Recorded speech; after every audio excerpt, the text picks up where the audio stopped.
I, Ajay Kumar Verma, class 12th, subject chemistry, topics solid state chapter start करने जा रहा है। Chemistry knowledge अलग चीज है और टारगेट अलग चीज है। नॉलेज और टारगेट यदि दोनों मिल जाए तो एक सक्सेस मिलता है, एक सफलता मिलती है। आईआईटी में केमिस्ट्री के योगदान बहुत ज्यादा है, इसलिए यदि हम इसको नॉलेज के साथ हम यदि टारगेट जोड़ दें, नॉलेज प्लस टारगेट एक वैल्यू रखें तो ये सफलता मिलती है। जैसे कि फार्मूला होता है a+b के होल स्क्वायर से। यदि नॉलेज बहुत है लेकिन उसके अंदर टारगेट कहिए कि किस लेसन के किस में ज्यादा अचीवमेंट है तो वह दोनों मिलकर सफलता कायम करती है। और हम आईआईटी या नीट के कंपटीशन में भी केमिस्ट्री का योगदान सबसे टॉप पर आता है।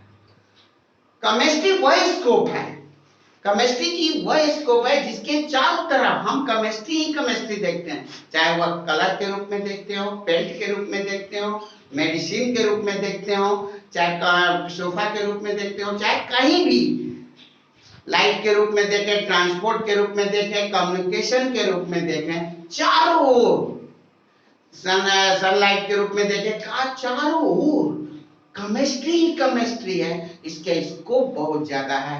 केमिस्ट लोग बनते हैं, एग्रीकल्चर में भी इसका यूज है, मेडिसिन में इसका यूज है और हर जगह इसका यूज है। तो यदि हम इसको बहुत अच्छे से इसके नॉलेज के साथ इसका टारगेट अचीवमेंट कर दें, what is the target? Target क्या है?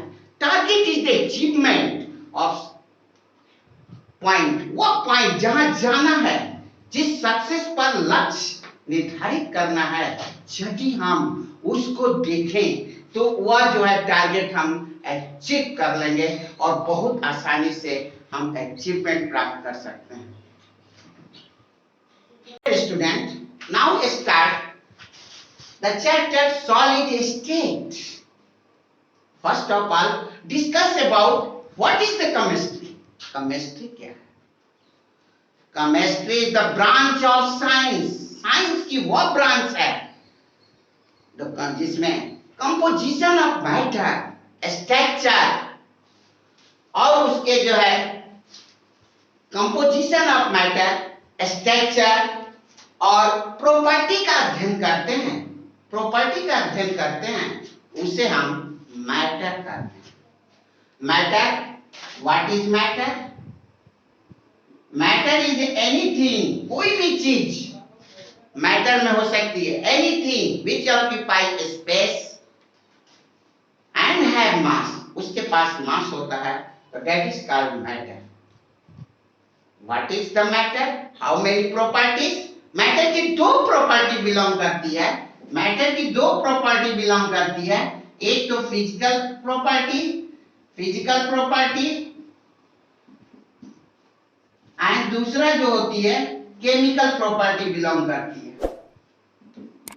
केमिकल प्रॉपर्टी, फिजिकल प्रॉपर्टी जिसमें सॉलिड, लिक्विड और गैस आते हैं। सॉलिड, लिक्विड और गैस। केमिकल प्रॉपर्टी दो सब होते हैं, pure substance, mixture. Pure substance,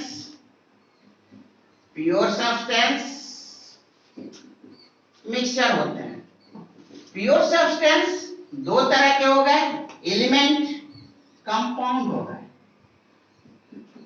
element, compound हो गए।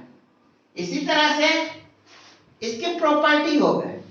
एलिमेंट तीन तरह के, metal, non metal, metalloid. Compound दो तरह के हो गए, इनऑर्गेनिक, ऑर्गेनिक कंपाउंड। और मिक्सचर दो तरह के हो गए, होमोजेनस एंड हेटेरोजेनस।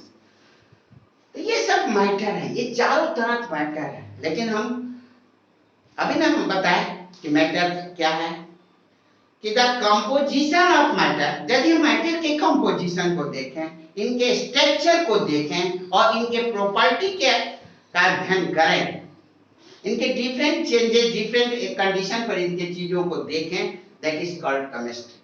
अब केमिस्ट्री के बारे में टॉपिक्स आता है सॉलिड स्टेट। मैटर के कितने स्टेट हैं? तो 3। लेकिन आज मॉडर्न युग में 5 स्टेट हो चुका है।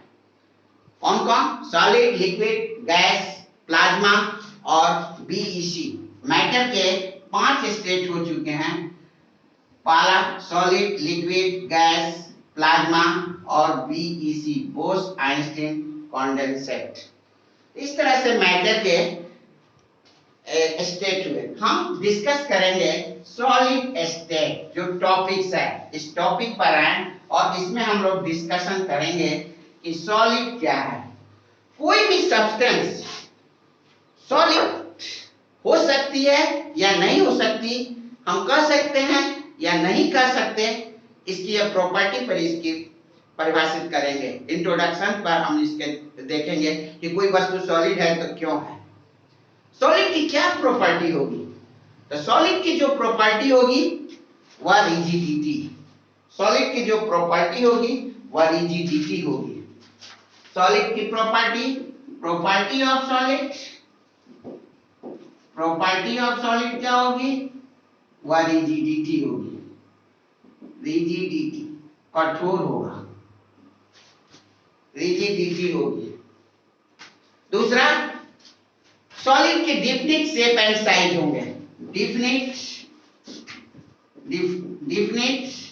शेप एंड साइज होंगे, शेप एंड साइज होंगे, डिफिनिट शेप एंड साइज होंगे। सॉलिड के डिफिनिट शेप एंड साइज होंगे, सॉलिड का शेप एंड साइज होगा और डिफिनिट वॉल्यूम होगा, डिफिनिट वॉल्यूम भी होगा, कितना है उसके वॉल्यूम है ये भी डिफिनिट होगा, निश्चित होगा, शेप एंड साइज निश्चित होंगे। अब ये कैसे हम कर सकते हैं? Questions will be arises, questions किस तरह से अराइज कर सकते हैं?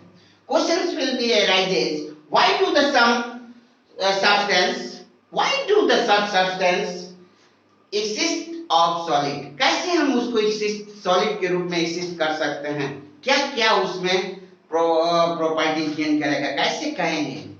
Now the two properties follow. पहला है इंटरमॉलिक्यूलर फोर्स। सॉलिड के जो पार्टिकल्स होते हैं, सॉलिड के जो पार्टिकल्स होते हैं वह एक दूसरे से इतने क्लोज होते हैं, स्ट्रॉन्ग फोर्स से जुड़े होते हैं, वह इधर उधर नहीं घूमते, क्लोजली पैकेड होते हैं, वह इधर उधर नहीं घूमते। तो इंटरमॉलिक्यूलर फोर्स ऑफ अट्रैक्शन सबसे ज्यादा होता है, इनके बीच जो फोर्स लगते हैं बहुत स्ट्रॉन्ग होते हैं। दूसरा कि ये जो होते हैं थर्मल एनर्जी, दूसरा है थर्मल एनर्जी, हीटिंग प्रॉपर्टी देते हैं। यदि इसको हीट किया जाएगा तो इसके जो पार्टिकल दूर दूर जाएंगे, हीट करने पर इसके पार्टिकल दूर दूर होंगे, हीटिंग प्रॉपर्टी होती है। तो फोर्स ऑफ अट्रैक्शन सबसे ज्यादा होती है सॉलिड में। Force of attraction closely packed होने के कारण इसमें फोर्स ऑफ अट्रैक्शन सबसे ज्यादा होती है। तो इसमें हमने दो प्रॉपर्टी देखे कि इंटरमॉलिक्यूलर फोर्स क्या होता है और थर्मल एनर्जी होती है। ठीक है, थर्मल एनर्जी का मतलब हीट, यदि इसको हीट देंगे तो वह क्या हो जाएंगे, उसके पार्टिकल दूर दूर जाएंगे। अब इसके बाद हम लोग देखेंगे कि सॉलिड कि क्या क्या इसकी प्रॉपर्टी और बिलोंग करती है।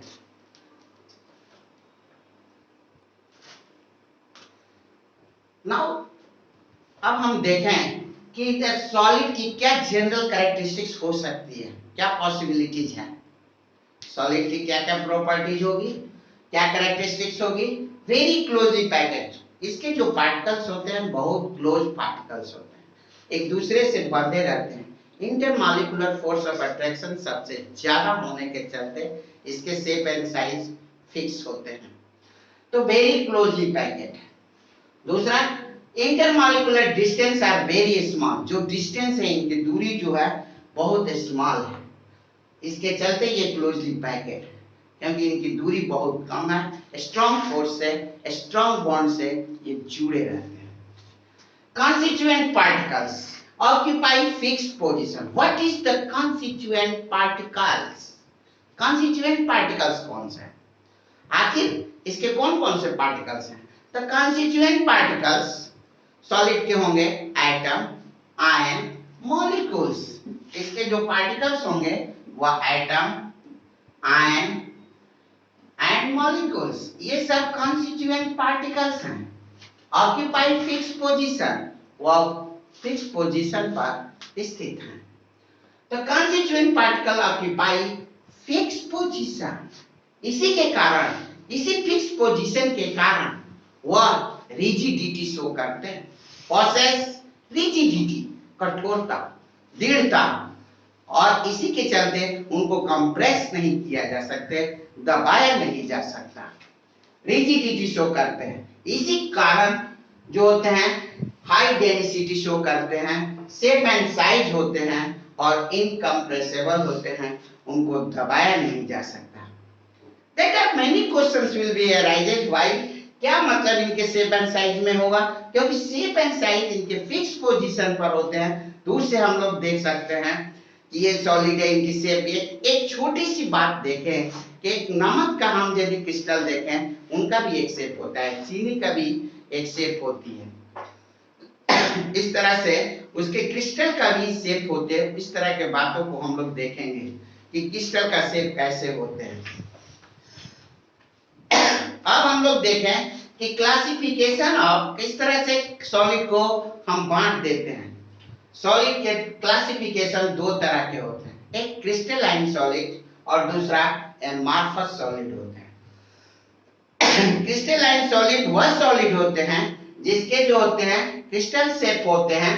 जैसे कि जितने भी सॉलिड के एलिमेंट हैं, मेटल और नॉन मेटल, इसके एग्जांपल्स होते हैं, ये क्रिस्टल रूप में आते हैं। लेकिन एमार्फस सॉलिड जो होगी वह, इसका एग्जांपल कौन होगा?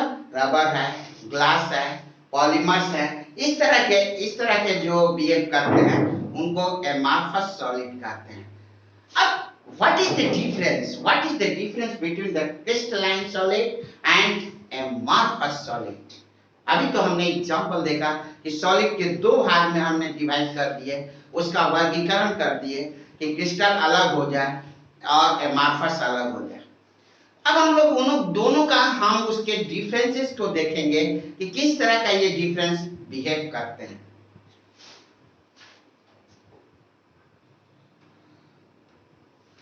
नाउ डिस्कस अबाउट, अभी तक हमने देखा कि क्लासिफिकेशन में दो टाइप्स में हमने बांटे सॉलिड को, क्रिस्टलाइन सॉलिड, एमार्फस सॉलिड। अब हम इसको देखें कि इनका डिफरेंस क्या है। What is the difference between the crystalline and amorphous solid? इन दोनों में क्या अंतर है और क्या प्रॉपर्टी बिलोंग करती है। जो क्रिस्टलाइन सॉलिड है उसमें कॉन्स्टिट्यूएंट पार्टिकल्स, क्रिस्टलाइन सॉलिड के जो constituent particles atom, ion, molecules हैं, लॉन्ग रेंज ऑर्डर में रहते हैं, लंबी लंबी उनकी दूरी होती है, ऑर्डर, रेंज ऑर्डर उनका लॉन्ग होता है, लंबे तक होता है। डिफिनिट जियोमेट्रिकल पैटर्न होते हैं, एक जियोमेट्रिकल शेप होगा, जियोमेट्रिकल शेप होते हैं, जियोमेट्रिकल पैटर्न होंगे, एनाइसोट्रॉपिक होगा। एनाइसोट्रॉपिक क्या होता है? जिसमें रिफ्रैक्टिव इंडेक्स, ये में इलेक्ट्रिकल कंडक्टिविटी, ये सब जितने भी होंगे इसका भी हम डिस्कस करेंगे। एनाइसोट्रॉपिक होते हैं, समान नहीं होता। डिफिनिट हीट ऑफ फ्यूजन होते हैं, जो हीट ऑफ फ्यूजन होंगे वह डिफिनिट होंगे और क्लीन क्लीवेज होंगे, और वास्तव में ये ट्रू सॉलिड कहलाते हैं। तो क्रिस्टलाइन सॉलिड को हम ट्रू सॉलिड कहते हैं इस बेसिस से। Amorphous solid short range order में होते हैं, बहुत रेंज ऑर्डर इनका बहुत शॉर्ट होते हैं। Constituent particles are not arrange, regular क्रम से ये अरेंज नहीं होते हैं, ये इरेगुलर शेप होते हैं, शेप इनके इरेगुलर है। लेकिन आइसोट्रॉपिक होते हैं। आइसोट्रॉपिक्स अभी बताया कि रिफ्रैक्टिव इंडेक्स, इलेक्ट्रिकल कंडक्टिविटी, ये सब जितने भी होंगे वो समान होते हैं। इस पर भी हम अगले टर्म में डिस्कस करेंगे। And do not have definite होते हैं हीट ऑफ फ्यूजन, और इरेगुलर कट होते हैं, कहीं से भी कटेगा वो सेम कट नहीं मिलेंगे। लेकिन ये जो होते हैं एमार्फस सॉलिड और स्यूडो सॉलिड होते हैं, इसी के चलते इनको स्यूडो सॉलिड और सुपर कूल्ड लिक्विड भी कहते हैं। इसको लिक्विड के रूप में भी हम लोग तैयार जल्दी से लिक्विड फॉर्म में होते हैं, क्योंकि जो भी अभी हम लोग देखते हैं जितने भी प्लास्टिक्स होती है ठंडा और गर्म, हीट के अनुसार जल्दी ठंडे हो जाते हैं, जल्दी गर्म होते हैं। इस तरह से इसके बिहेवियर और इसके जो है आइसोट्रॉपिक्स एनाइसोट्रॉपिक्स की व्याख्या हम नेक्स्ट टर्म पर इसका डिस्कशन करेंगे। यदि आपकी ये वीडियो